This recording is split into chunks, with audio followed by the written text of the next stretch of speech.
Bonjour à toutes et tous, heureux de vous accueillir dans un lieu bien atypique, puisque comme quelques autres lieux spirituels de Mayenne, celui-ci a été construit un petit peu pour un défi et puis pour respecter une promesse.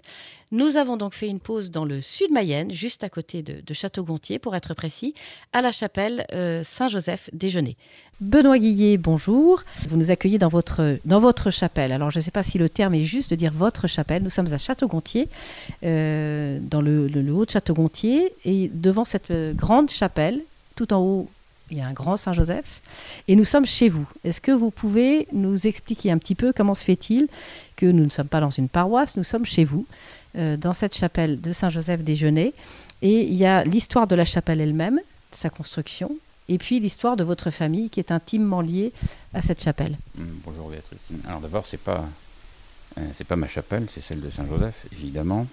Mais il se trouve qu'effectivement, j'en suis propriétaire depuis 2001.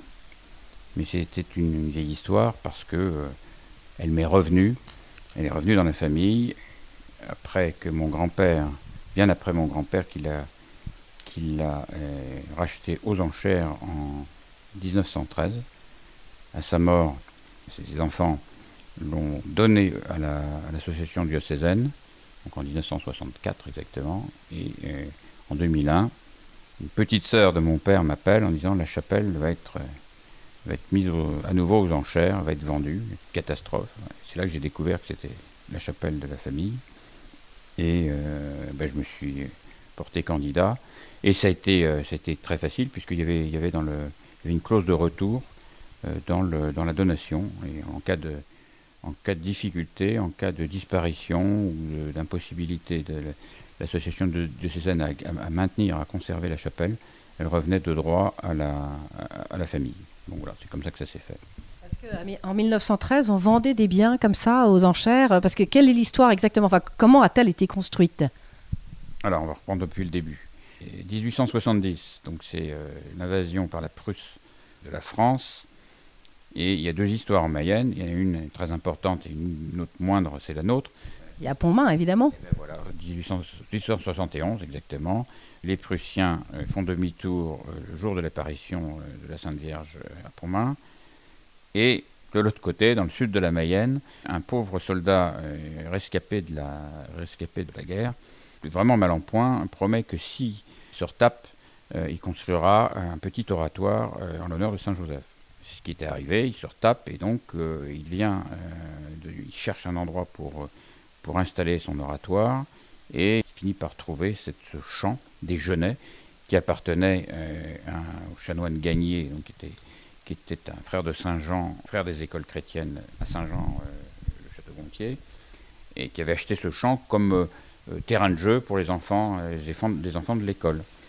Et donc il était autorisé à construire son oratoire sur ce terrain, alors, qui existe toujours. C'est une petite chapelle qui contient 5 ou 6 personnes, pas plus. Et à ce moment-là, les pèlerins arrivent en nombre de plus en plus important, à tel point que La chapelle de 6 ne suffisait plus. ça déborde. Et c'est à ce moment-là que deux demoiselles, sans doute fortunées, mais très généreuses, proposent de faire quelque chose de plus grand. Elles proposent un plan qui est accepté par l'évêque, parce qu'on est allé dans l'ordre. Cette chapelle, oui, était un peu plus grande puisqu'elle peut contenir 200 places. Voilà, c'est la chapelle qui est devant vous. En 1905, c'est pour ça qu'on arrive... On touche à quelque chose de délicat, la séparation de l'Église et de l'État. En 1905, la chapelle est saisie, mise sous scellé, et ce n'est que 3 ou 4 ans plus tard qu'elle est récupérée par la famille du chanoine en question, qui ne savent pas quoi en faire et qui la vendent aux enchères. Et c'est là où mon grand-père, en 1913, donc, se porte acquéreur. Et il l'entretient, et elle sert de paroisse, enfin pas vraiment, elle dépend de la paroisse de Saint-Fort, et elle est desservie par le curé de Saint-Fort jusque dans les années 70, date à laquelle elle est prêtée pour autre chose, pour des expositions, pour une toute petite activité. Plus d'activité spirituelle. Il ne se passe plus rien. Voilà.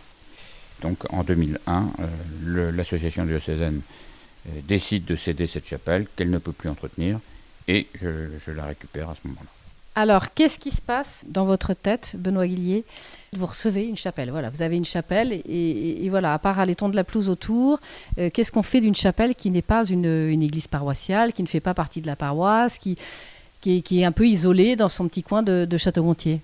Pourquoi je lève la main et je dis je prends? On peut pas je dirais c'est par piété filiale, parce que voilà, je découvre que c'était la chapelle de mon grand-père, il n'est pas question de laisser tomber, il n'est pas question que d'autres se l'approprient pour en faire quelque chose qui n'a rien à voir avec, qui a été édifié en l'honneur de Saint-Joseph, vraiment dans le cadre de la dévotion à Saint-Joseph.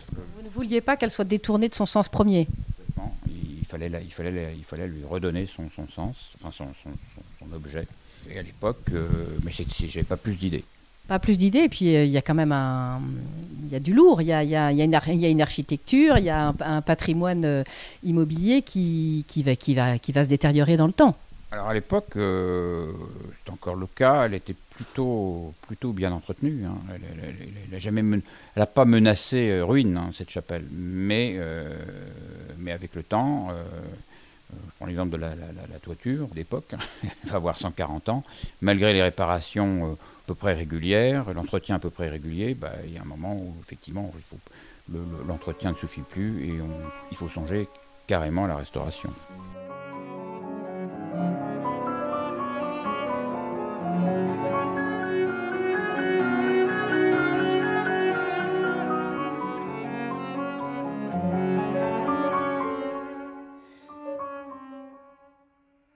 Là, on passe dans une autre dimension, c'est autre chose. Refaire la toiture d'une chapelle qui n'a pas été refaite depuis 140 ans, évidemment, et ça a un coût. Ça a un coût, et c'est dans cette perspective que les amis de Château-Gontier, les amis des pèlerinages, notamment des pères de famille qui sont qui se passent tous les ans, au mois de fin juin, m'ont persuadé de monter une association, ce que je ne voulais pas faire au départ, mais c'était le seul moyen pour arriver à collecter les fonds pour pouvoir restaurer cette chapelle.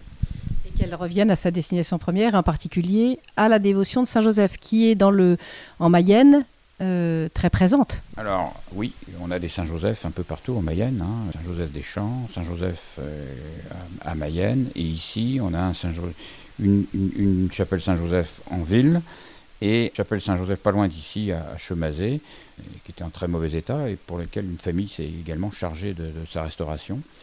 Donc oui, c'est Saint-Joseph dans le pays, dans le Haut-Anjou, est une dévotion tout à fait présente.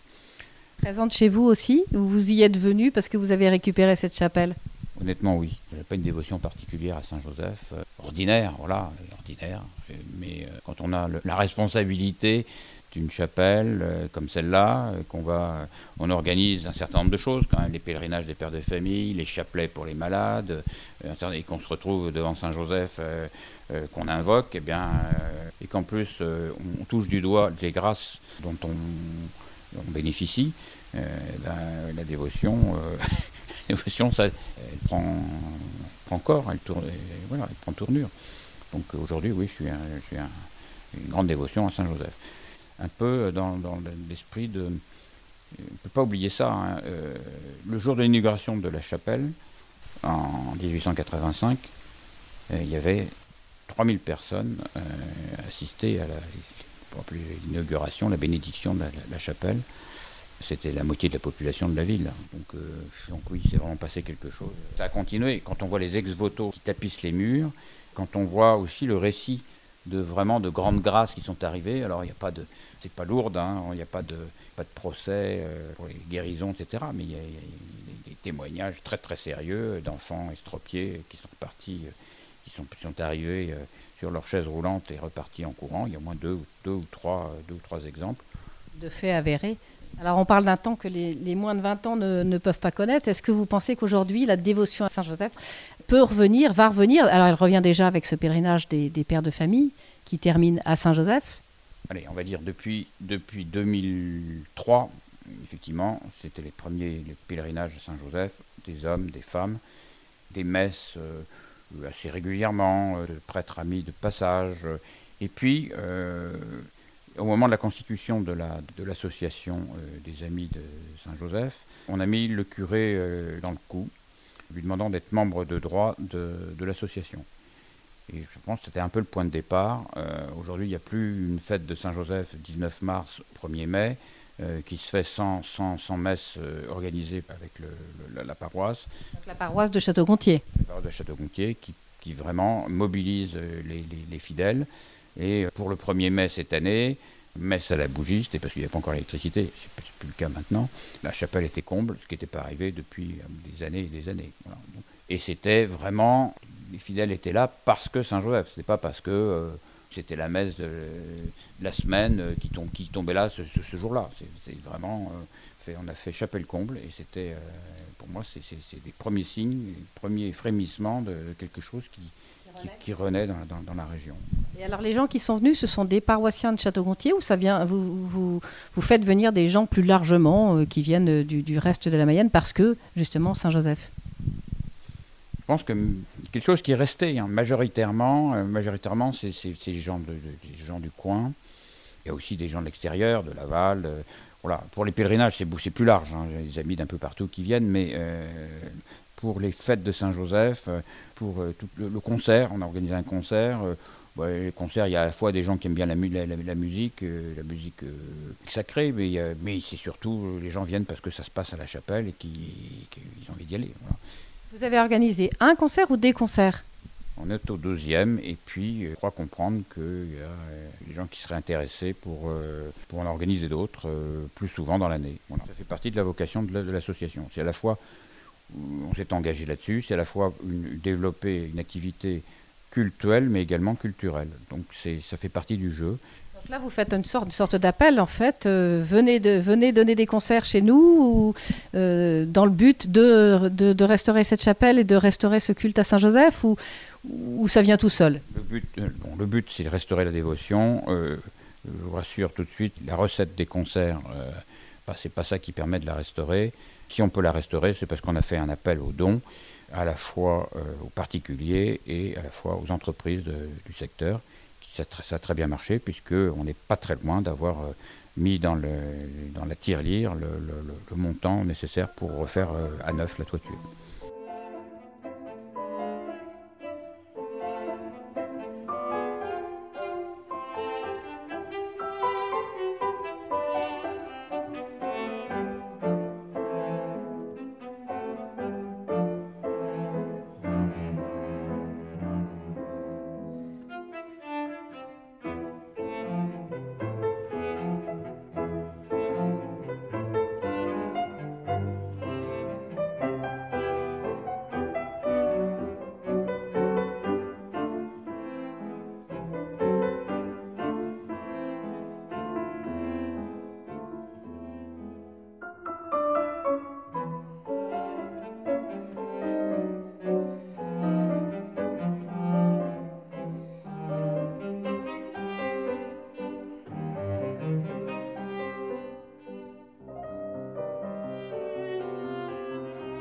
Parce que alors là, on est à l'intérieur de la chapelle et en effet, il pleut fort aujourd'hui. Et oui, ça goûte un petit peu au milieu. Donc, en effet, il va falloir faire quelque chose et puis de façon assez urgente. Qu'est-ce qu'il y a d'autre à faire? Vous disiez que vous aviez remis l'électricité. Il n'y avait pas du tout d'électricité. Vous faisiez comment? Tout à la bougie. C'est très, très charmant, mais c'est insuffisant. Quand vous donnez un concert, si vous ne pouvez pas brancher l'orgue qu'on nous prête, c'est un peu embêtant. Si les gens ne peuvent pas lire leur partition, c'est pas terrible non plus. Donc voilà, donc c'était indispensable. Si vous ne pouvez pas passer l'aspirateur, j'ai tout faire, voilà. Et un artisan qui vient, il a besoin. Voilà, c'était plus possible. Donc ça, alors on peut dire 2 mots sur les artisans. Faire un petit peu l'attitude, la participation des artisans à la restauration de la chapelle. À la fois, certains uniquement parce que, bon voilà, c'est une belle chapelle, même si elle est 19e, hein, mais aussi parce que c'est Saint-Joseph. Je crois que c'est amusant, intéressant de le noter. Il y a le couvreur, par exemple. Le couvreur, je ne vais pas le citer, il se reconnaîtra, il dit je viens pour ma journée de Saint-Joseph. Ça veut dire qu'il vient avec 2 ou 3 ouvriers et il tarde un peu. Il faudrait qu'il remette des ardoises en attendant de refaire le toit, mais il donne sa journée de Saint-Joseph. C'est un don gratuit. Et il entraîne ses ouvriers avec. Donc, oui. S'ils n'ont pas forcément une dévotion à Saint-Joseph, peut-être qu'ils vont y venir. Il y en a un ou deux qui sont cathos dans la bande, je vois bien. Mais bon. Et alors, vous avez le menuisier, alors pas du tout catho, qui vient voir, qui dit ça m'enthousiasme, votre projet. Eh bien, alors, il s'agit de la restauration des bancs. On nous a donné des bancs en chêne qui sont très, très, très bien, très beaux, mais qui ont souffert beaucoup de l'humidité, là où ils ont été stockés, et il faut les restaurer. Et il me dit, moi, je vous prête mon atelier, je vous prête mes machines, je vous donne des conseils, vous en avez peut-être besoin, et je vous donne le bois. Voilà, c'est plutôt touchant. C'est beaucoup. C'est surtout du temps pour lui, et puis aussi de l'espace, parce qu'on va peut-être le gêner dans son travail. On va parler de l'électricité. L'électricité, la tranchée a été faite par une entreprise très proche, qui a fait la tranchée gratuitement. Et l'électricien, eh bien, il vous a fait payer le matériel et pas la main-d'œuvre? Voilà. Et il dit, ça c'était pour la partie électrification, le tableau, enfin la partie basique. Mais tout l'éclairage de la chapelle, je vous propose de le faire dans les mêmes conditions. Alors évidemment, ça aide. Et puis Saint-Joseph, il travaille sans doute puissamment. Alors il reste 2 gros chantiers, donc vous le disiez, la toiture, d'ailleurs, plic-ploc aujourd'hui. Et puis les vitraux. C'est un gros poste, hein, les vitraux qui sont... alors vous avez à la fois, vous voyez, dans les chapelles, des vitraux figuratifs. D'un côté, la vie de Jésus avec la Sainte Famille. Vous apercevez Saint Joachim dans le fond, à droite, et puis à gauche, la mort de Saint Joseph. La plus belle mort possible, puisque vous avez la Sainte Vierge à côté de vous et Jésus au pied de votre lit. Bon. Et puis vous avez les vitraux de la nef qui eux ne sont pas figuratifs, ça s'appelle des grisailles, qui sont, vous voyez, partiellement remplacés. Enfin, il y a des manques, il y a du verre dépoli à certains endroits.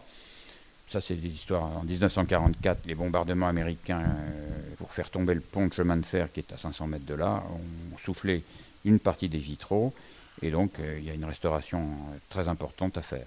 Alors là aussi, il y a une histoire amusante avec le vitralier, comme on dit, qui se proposait pour la restauration et qui a découvert sur une partie. Les vitraux figuratifs c'est une entreprise très connue de la Meuse, entreprise Pignerol, qui a fait des vitraux dans beaucoup d'églises, réalisé beaucoup de vitraux dans des églises parisiennes notamment, mais une partie restaurée où il a retrouvé le cartouche de son entreprise il y a 100 ans. Encore une fois, la Providence. Voilà. On sait bien qu'il était absolument très motivé, qu'il nous a proposé, il nous a fait des conditions. Le jour où ça se fera, ces conditions seront quand même certainement intéressantes. Alors, on va être très, très concret pour 2 choses. Qui peut faire partie de votre association? Comment est-ce qu'on peut vous aider? Comment est-ce qu'on peut proposer? Alors, s'il y a des artisans qui nous écoutent et qui peuvent peut-être proposer leur aide, d'une part, mais comment peut-on aider, faire un don, faire partie de l'association et vous contacter? Tout le monde peut faire partie de l'association. Effectivement, majoritairement, ce sont des personnes qui ont un contact, qui profitent de ce qui se passe à la chapelle, soit des pèlerins, soit des paroissiens, mais également des artisans ou des gens qui sont venus au concert, découvert les dernières inscriptions, enfin les dernières adhésions plutôt, des voisins pas très loin qui sont venus au concert, voilà, simplement. Donc il n'y a pas de prérequis, pas de blanche à montrer. Hein.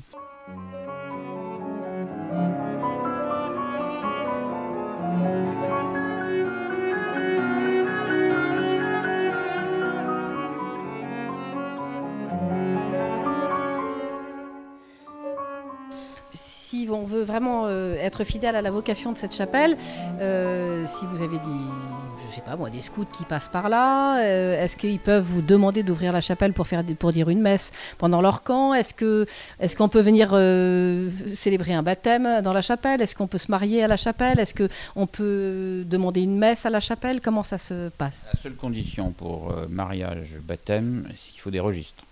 Voilà. Alors, si le curé du lieu accepte de prêter les registres, enfin de déplacer les registres pour un baptême ou un mariage, il n'y a pas de problème. Ce qui veut dire que la chapelle fait partie en quelque sorte de la paroisse de Château-Gontier? Non, elle n'en fait pas partie. Ça peut être une solution, un privilège que peut accorder le curé du lieu, excepté alors vous avez aussi des curés qui qui se promènent avec leur registre. C'est le cas, il y a eu un baptême dans la famille il n'y a pas longtemps, les curés aux armées. Les prêtres aux armées se promènent avec leur registre sous le bras, et donc ils peuvent célébrer un mariage ou un baptême où ils veulent. C'était le cas il y a un an. Tout à fait réglo, on va dire. Il n'y a pas de problème. Et donc des scouts qui passent, ils ont besoin il n'y a pas de problème, ils peuvent vous contacter, et on peut se faire célébrer une messe là. Régulièrement, les scouts, je crois que c'est la 5e année de suite qu'on a des scouts ici, la maison pas très loin d'ici, à 3 km, et bien sûr, ils sont... Alors, il y a deux choses. Un, ils sont ravis de pouvoir profiter de la chapelle, parce que c'est un petit plus par rapport à leur messe dans les bois, mais en même temps, ils rendent des services, et ils proposent des services, et le service est souvent de l'élagage, du nettoyage, de la tonte de pelouse, voilà, de l'entretien de la chapelle, et ça fait partie des échanges de bons procédés. Si on fait le bilan de toutes ces années depuis que vous avez récupéré cette chapelle, le bilan, c'est tout est grâce et Saint-Joseph a œuvré en toutes choses. Ouais, tout est grâce parce que en ce moment où on travaille beaucoup, hein, ça nous prend beaucoup de temps de travailler pour la chapelle, à la fois pour collecter des dons, à la fois pour mobiliser les artisans, à la fois pour faire ce qu'il faut pour avoir un lieu digne de Saint-Joseph. Il se passe tout le temps quelque chose, un clin d'œil de Saint-Joseph, tout le temps. Il se passe tout le temps quelque chose, des événements qui font que les choses rebondissent dans le bon sens, que les gens se présentent alors qu'on a des ennuis, et les gens se présentent et règlent les problèmes. C'est très amusant. En fait, avec Saint-Joseph, on s'amuse tout le temps, on n'est jamais déçu. Voilà. Vous voyez, l'étape suivante, ce serait peut-être de pouvoir l'ouvrir davantage au public, parce que lorsque j'ai quelque chose à faire à la chapelle, je me gare devant, et puis très souvent il y a quelqu'un qui traîne devant la grille, qui dit est-ce qu'on peut visiter, voilà, et vous leur ouvrez la porte, vous leur faites un petit topo sur la chapelle, son histoire, etc. Et vous voyez qu'il y a une demande.